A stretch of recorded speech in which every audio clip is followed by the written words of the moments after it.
Hello दोस्तों, आप लोग का एसडी टेक में स्वागत है। जैसा कि मैं डिमांड कर रहे थे आप लोग की सर नया बैच कब से स्टार्ट करें, तो आज से स्टार्ट कर दिया।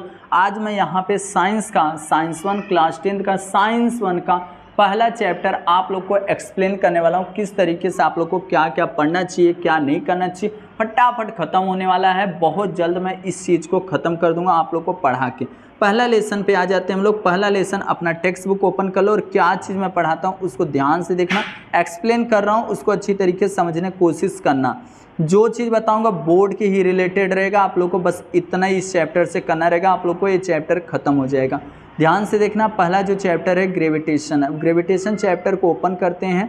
देखो सबसे पहला यहाँ पे चैप्टर का नाम है ग्रेविटेशन।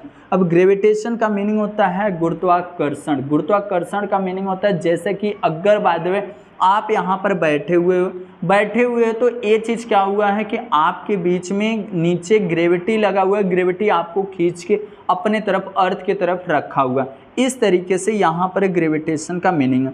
उसके बाद आप लोग को यहाँ पर क्या क्या पढ़ना है उसको ध्यान से सुना। सबसे पहले ग्रेविटेशन, सेकंड आप लोग को यहाँ पर सर्कुलर मोशन और सेंट्रीपिटल फोर्स, केपलर्स, उसके बाद Newton's universal law of the gravitation, उसके बाद acceleration due to gravitational force of the earth, free fall, escape velocity. ये सब हम लोग इसमें पढ़ने वाले। सबसे पहला पॉइंट यहाँ पर जो भी पॉइंट बताऊंगा उसको ध्यान से सुनना। सबसे पहले आप लोग को यहाँ पर ये पढ़ के रखना पड़ेगा ग्रेविटेशन को रिसर्च कौन किया, ग्रेविटेशन को रिसर्च कौन डिस्कवर कौन किया, ये याद रखना। यहाँ पर सबसे पहले दिया गया है ग्रेविटेशन को रिसर्च। देखो यहाँ पर दिया as we have learn the phenomenon of the gravitation was the discovered. देखो यहाँ पे लिखा गया डिस्कवरेड सर आइजक। देखो ये पॉइंट सर आइजक न्यूटन ने किया था ग्रेविटेशन का खोज। याद रखना सर आइजक न्यूटन ने किया था इस चीज़ का ग्रेविटेशन का खोज। बस इतना यहाँ पर से आप लोग को याद करना रहेगा। बस ग्रेविटेशन का बस क्या याद करना है कि इसका खोज डिस्कवर सर आइजक न्यूटन ने किया था। बस इतना ही आप लोग को याद करके रखना है। उसके बाद यहाँ पर उनके अंदर देखो किस तरीके से क्या हुआ, इसके बिहाइंड क्या रीज़न था, वो सब घुमाने से अच्छा है बस यही बता दूं कि कौन किया था, सर आइजक न्यूटन ने किया था। बस इतना यहाँ से आप लोग को समझ के अच्छी तरीके से रखना पड़ेगा। यहाँ पर हो गया। उसके बाद आप लोग को कुछ भी ऊपर से नहीं पढ़ना मेरे भाई, कुछ भी पेपर में नहीं पूछा जाता। अब यहाँ पर एक दिया गया फोर्स और मोशन। ध्यान से सुना इस टॉपिक को क्लियर। फोर्स किसके लिए हमको नेसेसरी है, किसके लिए ज़रूरत पड़ता है, ध्यान से सुना। यहाँ पे देखो force is the necessary change with यहाँ पर speed as well as direction. देखो स्पीड को चेंज करने के लिए और डायरेक्शन चेंज करने के लिए हम लोग यहाँ पर क्या करते हैं, फोर्स का यूज़ करते हैं। और उसी तरीके से कोई ऑब्जेक्ट वन प्लेस पे अगर रुका हुआ है, स्टेशनरी है, तो वहाँ पर से अगर हम लोग कोई ऑब्जेक्ट को मूव कराना है, एक जगह दूसरे जगह लेकर जाना है, तो वहाँ पर क्या लगाना पड़ेगा, फोर्स लगाना पड़ेगा। याद रखना, इसीलिए हम लोग क्या करते हैं, फोर्स का यूज़ करते हैं। अब उसके बाद आप लोग को यहाँ से थोड़ा सा समझना रहेगा ए पॉइंट को। थोड़ा सा देखो मैं क्या समझा रहा हूँ बस उतना। सर आइजक न्यूटन, यहाँ पर उनका जन्म 1642 1642 में हुआ था। 1722 में इनका डेथ हो गया था। और इनका जन्म देखो यहाँ पर पॉइंट इसको याद करना। उसके बाद इनका जन्म जो हुआ था बोर्न कहाँ पर, इंग्लैंड में हुआ था, याद रखना। अब उसके बाद ये तीन लॉ दिए थे। पहला लॉ ऑफ द मोशन, दूसरा यहाँ पर equation of motion, theory of gravity. याद रखना ये तीन दिए इक्वेशन। एंड देन उसके बाद ये जिस बुक में लिखा गया उस बुक का नाम था प्रिंसिपिया। याद रखना बुक का नाम था प्रिंसिपिया। याद रखना फिलिंग द ब्लैंक्स से आप लोगों से पूछा जा सकता है, इसको याद करके रखना। उसके बाद क्या हुआ ध्यान से सुनना। यहाँ पर और एक चीज़ हुआ कि लाइट, हीट और साउंड को भी मैथमेटिक्स के थ्रू एक किए थे सर आइजक। अब ये किए उसके बाद इस ब्रांच में मैथमेटिक्स का न्यू ब्रांच खोला गया, जिसका ना इसमें क्या किया जा रहा था, मैथमेटिक्स के थ्रू उसको किया जा रहा था प्रूव। बट इसको क्या नाम दे दिया गया, कैलकुलस। याद रखना इसको नाम दिया गया कैलकुलस। कैलकुलस याद रखना ये बहुत ही इंपॉर्टेंस है। जहाँ पर हीट, लाइट और साउंड का मैथमेटिक्स के थ्रू किया जा रहा था, उसको डिराइव अच्छी तरीके से समझा जा रहा था, उस ब्रांच का नाम था कैलकुलस। याद रखना। और जो law of the gravitation, law of the motion, equation of motion और थ्योरी ऑफ ग्रेविटी का जिस बुक में लिखा गया था उस बुक का नाम था यहाँ पर प्रिंसिपिया, याद रखना। और सबसे पहला बनाने वाला जो रिफ्लेक्टिंग टेलीस्कोप है वो कौन बनाया था, यहाँ पे सर आइजैक न्यूटन ने बनाया था, याद रखना इस चीज़ को।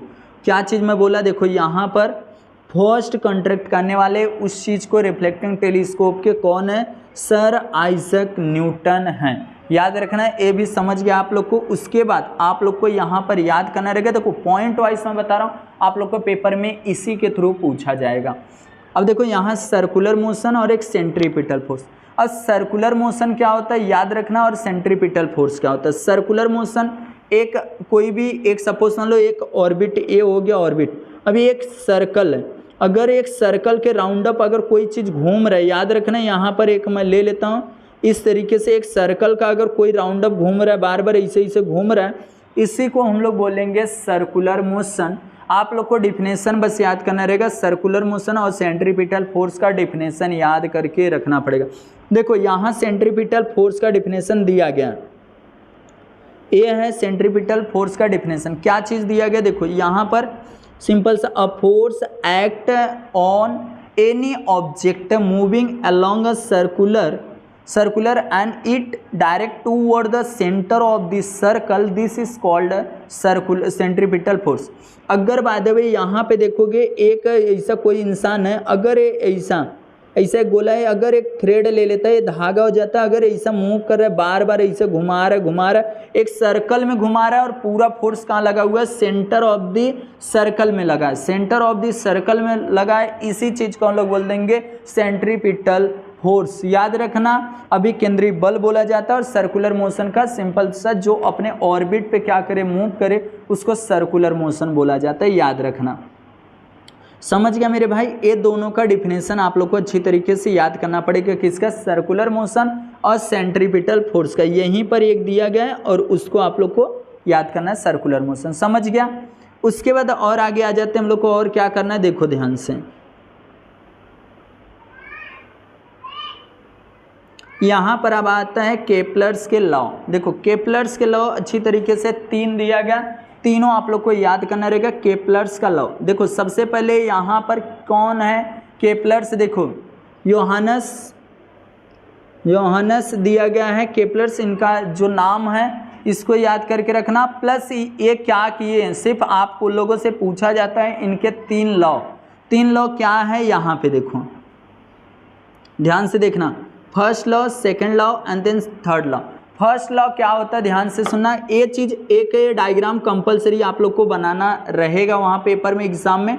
क्या देखो पहला क्या लॉ बोलता है, the orbit of this planet, जो ऑर्बिट है ये देखो, ये orbit of the planet is an ellipse. Ellipse मतलब क्या होता है, एक ओवल शेप में है, कैसा, ओवल शेप में है, अंडाकार है, with sun at one of the foci, जो सन हमारा वो एक जगह पर कहीं पर भी है, एक साइड में है कहीं पर भी सन।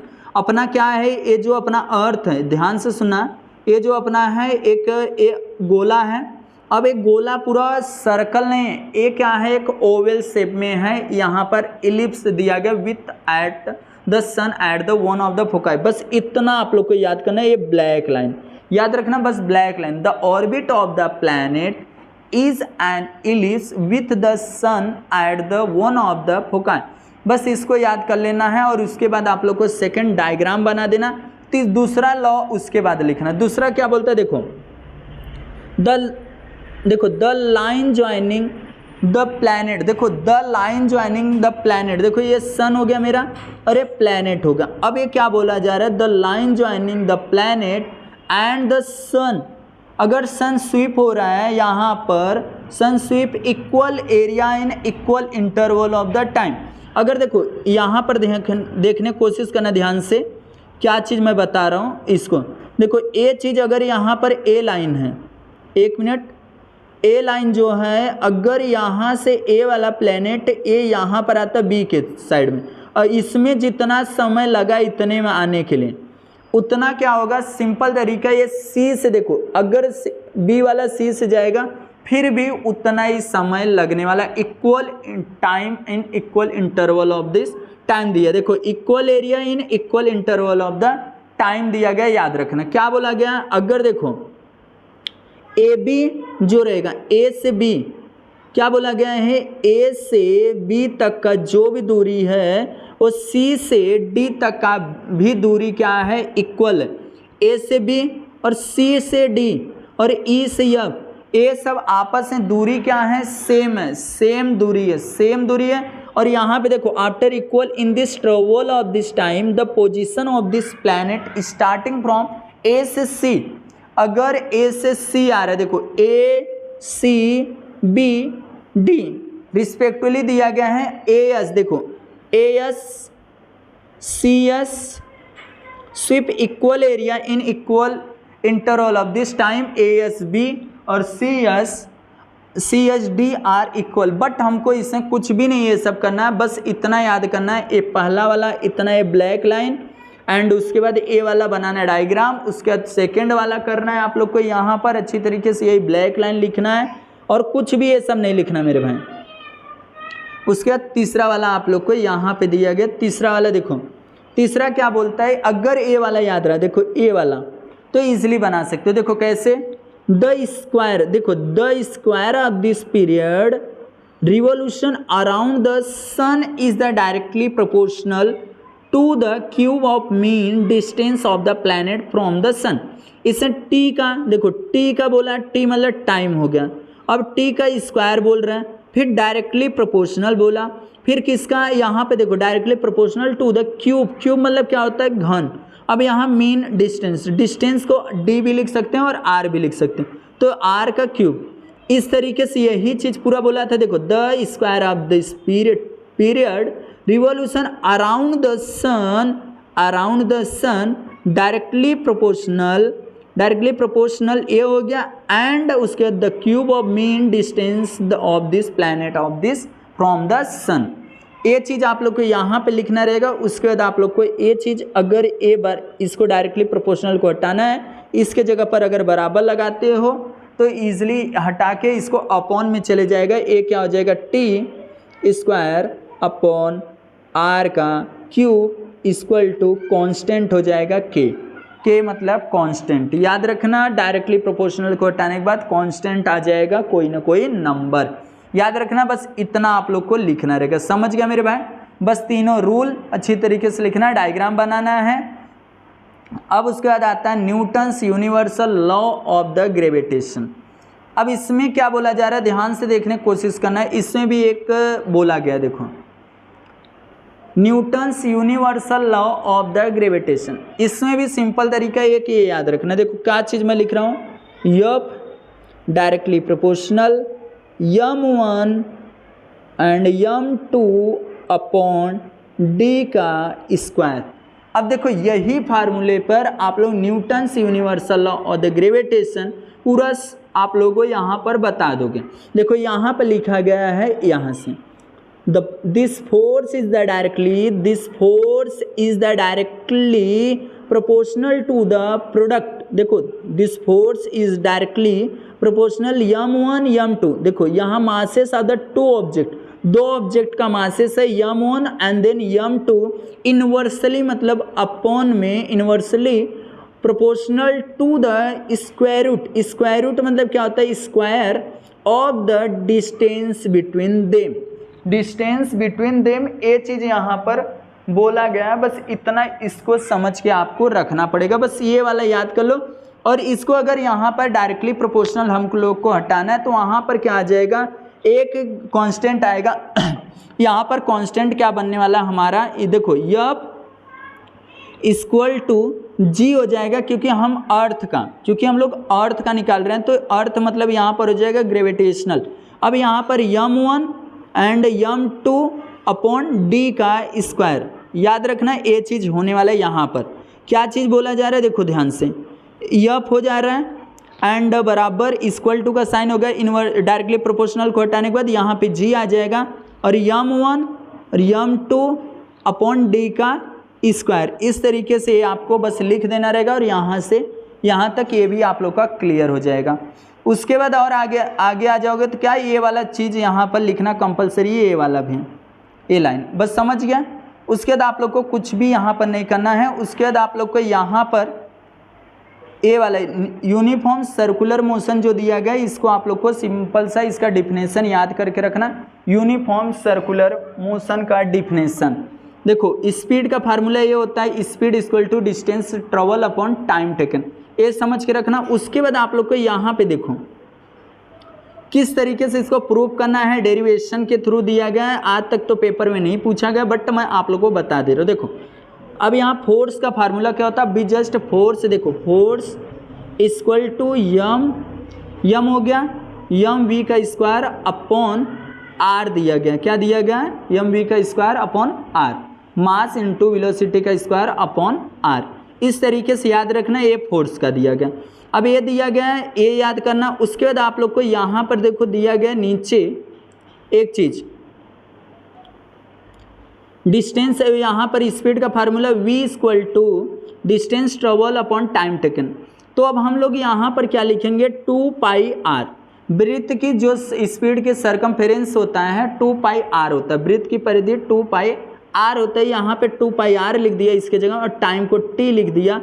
अब देखो हमको क्या करना है, इसमें सिंपल सा v का मान ये होगा, v का मान क्या हो गया हमारा 2 पाई आर अपॉन टी, ये हमारा v का मान होगा। v का मान की जगह अब हम लोग एक फार्मूला हमको पहले से मालूम है, यहाँ पे दिया गया था, क्या लिखा गया था, f equal to m v का स्क्वायर अपॉन r दिया था। अब हम लोग क्या करने वाले हैं, बस इसमें देखो ध्यान से देखना, इसमें हम लोग ए वाला पे देखो, ए वाला फार्मूला लिख दिए। ए वाले फार्मूले पे बस v की जगह पर हम लोग मान पुट आउट करेंगे। देखो इसमें क्या किया, मान पुट आउट किया, यम वैसे रहने दिया, 2 पाई आर अपॉन टी का स्क्वायर अपॉन आर कर दिया, ए कर दिया।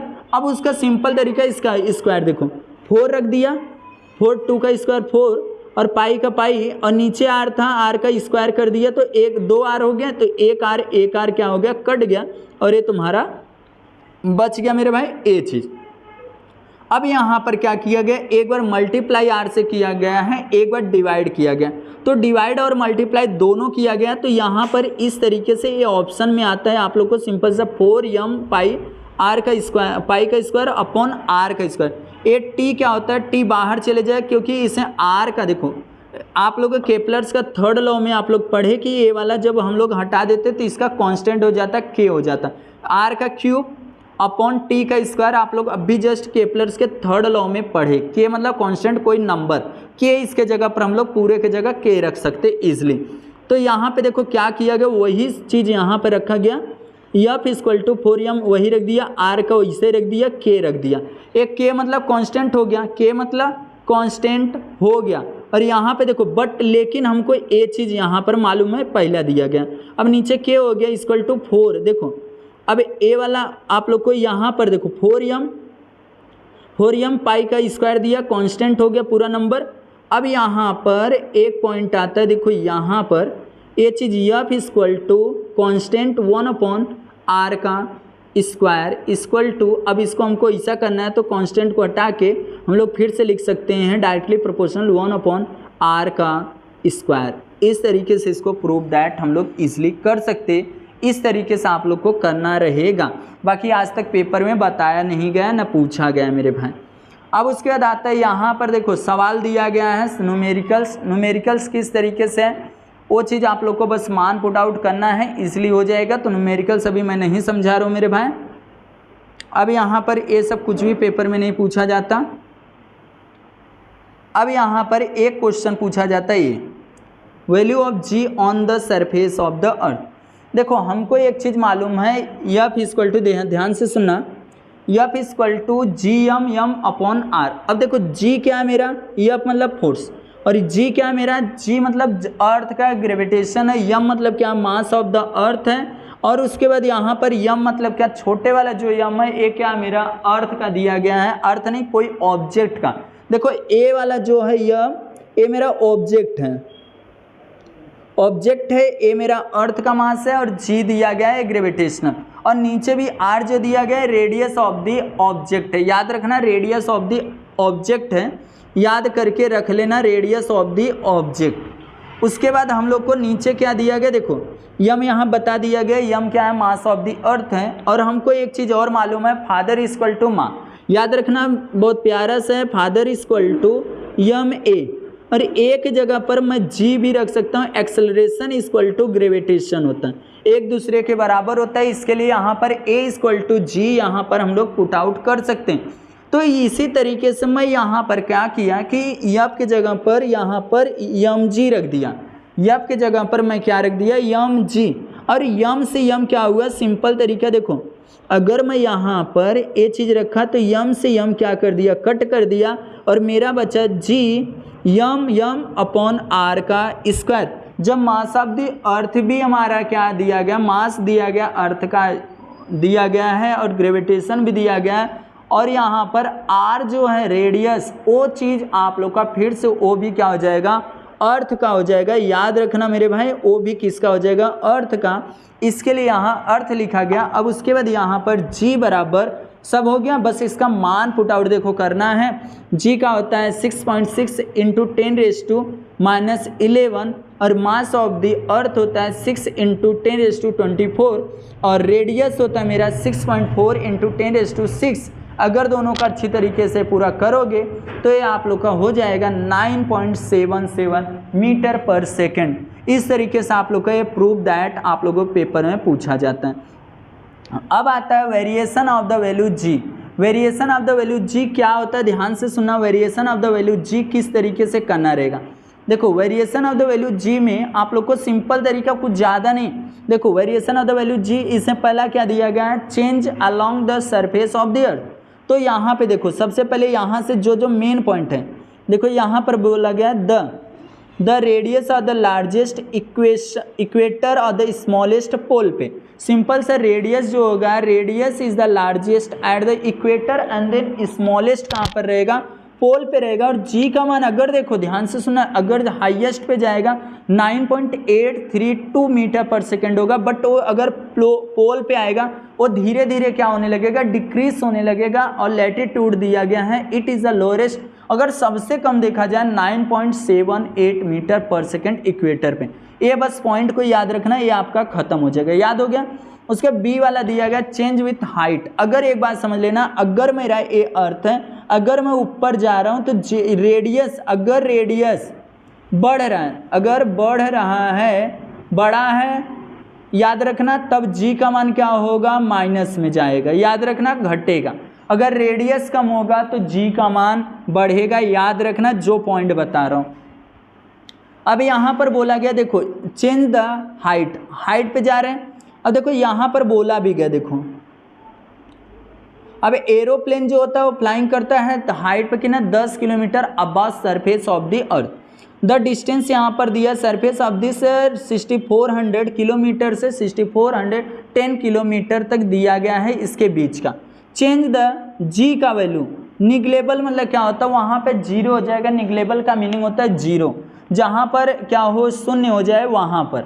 और देखा जाए तो अगर इसमें कि हमको जब ऊपर में जाते हैं तो सिंपल से जी का मान क्या होगा, सिंपल तरीका वो क्या होगा, माइनस में जाएगा। यहाँ पे देखो दिया गया as we go above the earth surface, value of R जो होगा इंक्रीज होगा, वैल्यू ऑफ जी क्या होगा, डिक्रीज होगा। याद रखना, ये पॉइंट को समझ के रख लेना। अब यहाँ पे देखो चेंज द डेप्थ, अगर डेप्थ मतलब गहराई में जा रहे, अगर बहुत सारे लोग को लगेगा कि ये तो हमारा अर्थ होगा, बाय द वे ये मेरा क्या हो गया, अर्थ हो गया है, ए अर्थ। अब इससे ऊपर जा रहा है तो रेडियस क्या हो रहा है, बढ़ रहा है, प्लस में हो रहा है। तो जी का मान किस में जा रहा है, माइनस में जा रहा है, माइनस में जी का मान जा रहा है और इसमें क्या जा रहा है, प्लस में जा रहा है।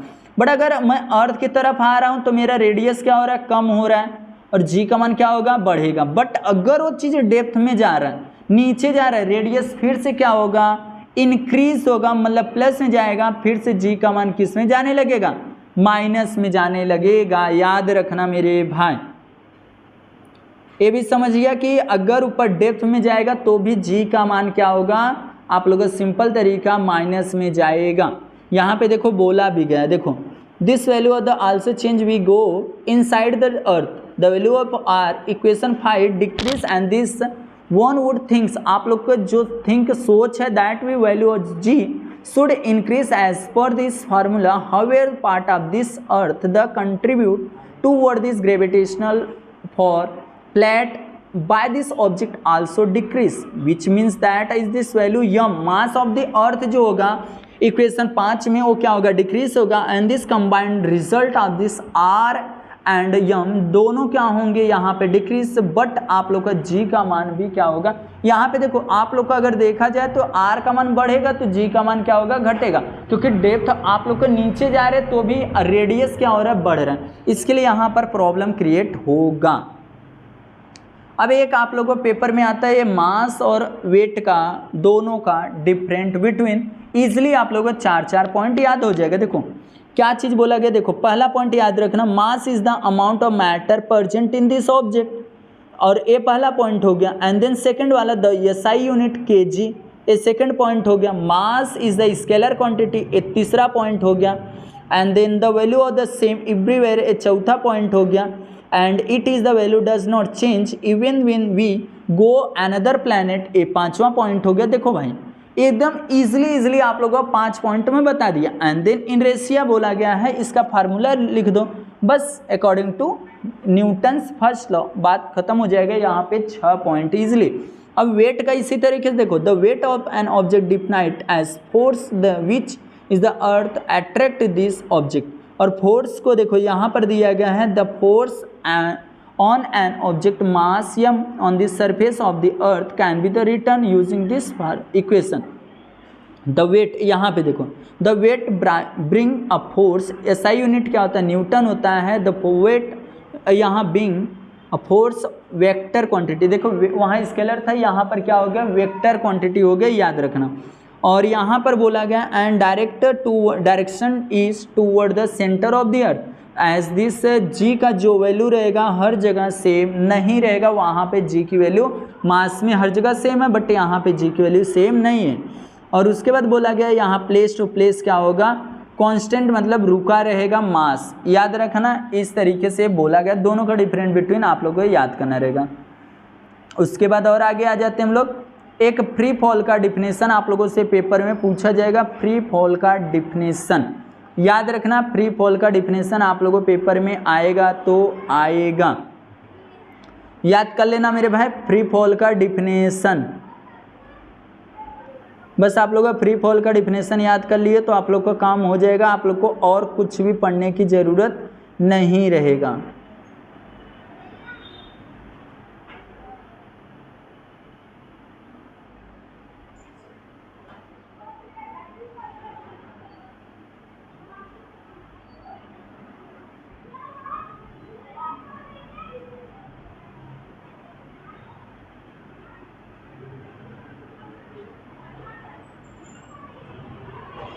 यहाँ पे देखो दिया भी गया है ये चीज़.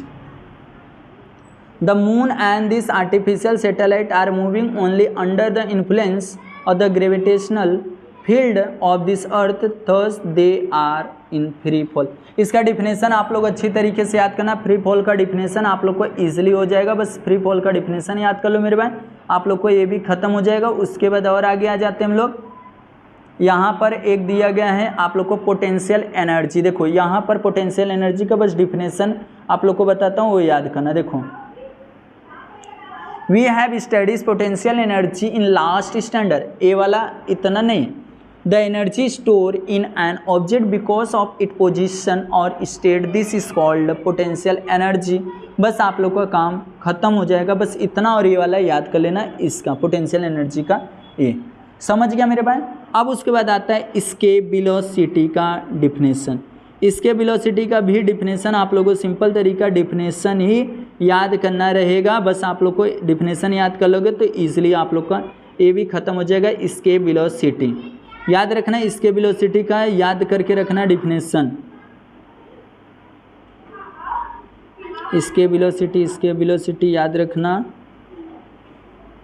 यहाँ पे देखो दिया गया एस्केप वेलोसिटी, देखो a ball able to overcome, अब यहाँ पे दिया गया downward pull by this earth can escape the earth forever and this not fall back on this earth. This velocity is called escape velocity. जो एक बार अगर ऊपर चले जाए और रिटर्न अर्थ की तरफ ना आए, उस चीज़ को बोला जाता है इसके वेलोसिटी। याद रखना मेरे भाई, इसको थोड़ा सा आप लोग डिफिनेशन याद कर लेना, आप लोग का काम खत्म हो जाएगा। इस तरीके से आप लोग का पूरा जो चैप्टर था वो मैं चैप्टर आप लोग का पूरा क्लियर कर दिया हूँ। अब नेक्स्ट कौन से चैप्टर का चाहिए वो कमेंट करना, मैथ का चाहिए, अलजेब्रा, ज्योमेट्री और साइंस 2 कौन से सब्जेक्ट का चाहिए फटाफट आप लोग कमेंट करना। हम लोग इसी तरीके से हर सब्जेक्ट का हम लोग लेकर आने वाले हैं।